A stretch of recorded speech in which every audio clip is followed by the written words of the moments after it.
আপনারা জানেন একটি নির্বাচন হয়েছে, নির্বাচনের মধ্য দিয়ে আমরা গণতন্ত্রের পথে যাওয়ার কথা। ফ্যাসিবাদ যেই 16 বছর ধরে বাংলাদেশকে ধ্বংস করে গিয়েছে, সেই ধ্বংসস্তূপ থেকে বাংলাদেশকে নতুন করে তৈরি করা, বিনির্মাণ করার লড়াই আমরা চালিয়ে যাচ্ছি। আমরা খুবই স্পষ্টভাবে বলেছি, এই যে নতুন বাংলাদেশ বিনির্মাণের লড়াই, এই লড়াই কোনো দলের পক্ষে, কোনো সরকারের পক্ষে এককভাবে করা সম্ভব নয়। এই লড়াই, এই বিনির্মাণ, এই নতুন বাংলাদেশ তখনই সম্ভব যদি বাংলাদেশের ফ্যাসিবাদ বিরোধী রাজনৈতিক শক্তিসমূহ ঐক্যবদ্ধ থাকে। আমাদের নানা মত দ্বিমতের মধ্যেও আমরা এই যে ইফতার মাহফিল এবং বিভিন্ন অনুষ্ঠানে বিভিন্ন মত একত্রে হতে পারছি, এটা বাংলাদেশের রাজনৈতিক সংস্কৃতির একটা বড় পরিবর্তন, যেটা বিগত সময়ে আমরা কখনোই দেখি নাই।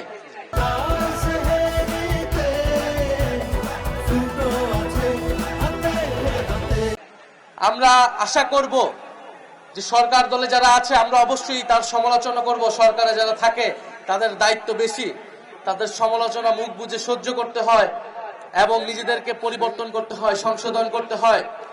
গণতন্ত্র কখনোই সম্ভব না যদি শক্তিশালী বিরোধী দল, বিরোধী মত না থাকে। বিগত 16 বছরে বিরোধী মত, বিরোধী দল বলে কোনো কিছু বাংলাদেশে ছিল না। দমন পীড়নের মাধ্যমে বিরোধী মতকে নিষ্পেষিত করা হয়েছে, নিঃশেষ করে দেওয়া হয়েছে। এই রাজশাহী অঞ্চলে যারা বিএনপি করেন, যারা জামাত করেন, তারা নিজেদের জীবন দিয়ে সে অভিজ্ঞতা করেছেন কতটা দুঃসহ জীবনের মধ্য দিয়ে আপনাদের ছিল।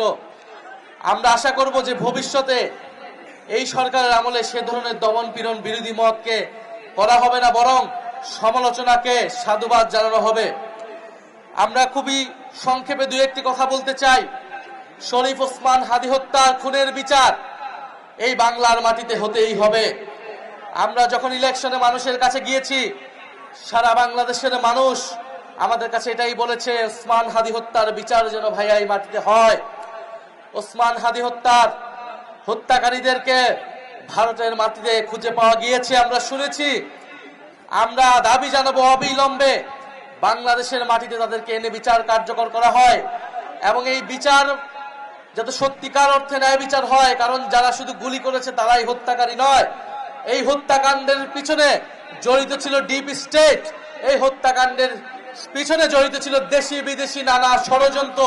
সেই ষড়যন্ত্রকে বাংলাদেশের মানুষের সামনে উন্মুক্ত করতে হবে এবং শুধু প্রত্যক্ষ নয়, পরোক্ষভাবে যারা এই হত্যাকাণ্ডের সাথে জড়িত তাদেরকেও বিচারের আওতায় আনতে হবে। দ্বিতীয়ত, আমরা দেখেছি ফ্যামিলি কার্ড উদ্বোধন করা হয়েছে। আমরা ইলেকশনের আগেও বলেছিলাম ফ্যামিলি কার্ড তারা উদ্বোধন করেছে, তাদের ইস্তিহার অনুযায়ী তাদেরকে সাধুবাদ। কিন্তু আমরা পাশাপাশি এও বলেছিলাম, যদি দুর্নীতি বন্ধ না হয়, যদি চাঁদাবাজি বন্ধ না হয়, যদি দখলদারিত্ব বন্ধ না হয়, যদি ঋণ খেলাপিদেরকে সংসদে এবং সরকারে ঠাঁই দেওয়া হয়, এই সকল ফ্যামিলি কার্ড কেবল হচ্ছে চোখ ধাঁধানো একটা কর্মসূচি, কেবল এটা বাংলাদেশের অর্থনীতির কোনো পরিবর্তন করতে পারবে না। ফলে আমরা আহ্বান জানাবো, যে সকল ঋণ খেলাপি, লুটেরা, দুর্নীতিবাজদেরকে সরকারে, সংসদে নিয়ে যাওয়া হয়েছে, নমিনেশন বিক্রি করা হয়েছে, সেই সকল ঋণ খেলাপিদের বিরুদ্ধে যাতে বাংলাদেশ সরকার, বাংলাদেশের সুপ্রিম কোর্ট, নির্বাচন কমিশন ব্যবস্থা নেয় এবং তারা যাতে অতি দ্রুত দেশের টাকা, ব্যাংকের টাকা ব্যাংকে ফিরিয়ে দেয়। প্রিয় রাজশাহীবাসী, 12ই মার্চের জন্য আপনারা, আমরা সবাই অপেক্ষা করছি। 12ই মার্চ নতুন জাতীয় সংসদের অধিবেশন। সেই অধিবেশনে শুনছি আমরা ফ্যাসিস্টের দোসর, ফ্যাসিস্টের লেজুর রেখে যাওয়া রাষ্ট্রপতি বক্তব্য দিবে, ভাষণ দিবে। আপনাদের সামনে স্পষ্টভাবে বলে যাচ্ছি, কোন ফ্যাসিস্টের দোসরের বক্তব্য শোনার জন্য 12ই মার্চ আমরা জাতীয় সংসদে যাচ্ছি না। আমরা জাতীয় সংসদে যাচ্ছি বাংলাদেশের মানুষ এই ইলেকশনে গণভোটে হ্যাঁ এর পক্ষে ভোট দিয়েছে, সেই হ্যাঁ এর পক্ষে, সংস্কারের পক্ষকে বাস্তবায়ন করার জন্য, সেই সংস্কার বাস্তবায়নের জন্য আমরা 12ই মার্চ আমরা জাতীয় সংসদে যাচ্ছি। জাতীয় সংসদে আমরা যাচ্ছি, কবে উচ্চকক্ষ হবে, কবে সংবিধান সংস্কার পরিষদ হবে সেই হিসাব নেওয়ার জন্য, কবে সরকার দল শপথ গ্রহণ করবে সেটা শোনার জন্য, কোন ফ্যাসিবাদের দোসরদের বক্তব্য শোনার জন্য আমরা 12ই মার্চ সংসদে যাচ্ছি না।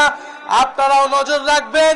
আমরা বলেছি এই রাষ্ট্রপতিকে অবিলম্বে অপসারণ করে গ্রেফতারের আওতায় আনতে হবে এবং সংবিধান সংস্কার পরিষদ করে সংস্কার বাস্তবায়ন করতে হবে। হ্যাঁ, বাস্তবায়ন করতে হবে। আপনারা সবাই হ্যাঁ এর পক্ষে ভোট দিয়েছেন না?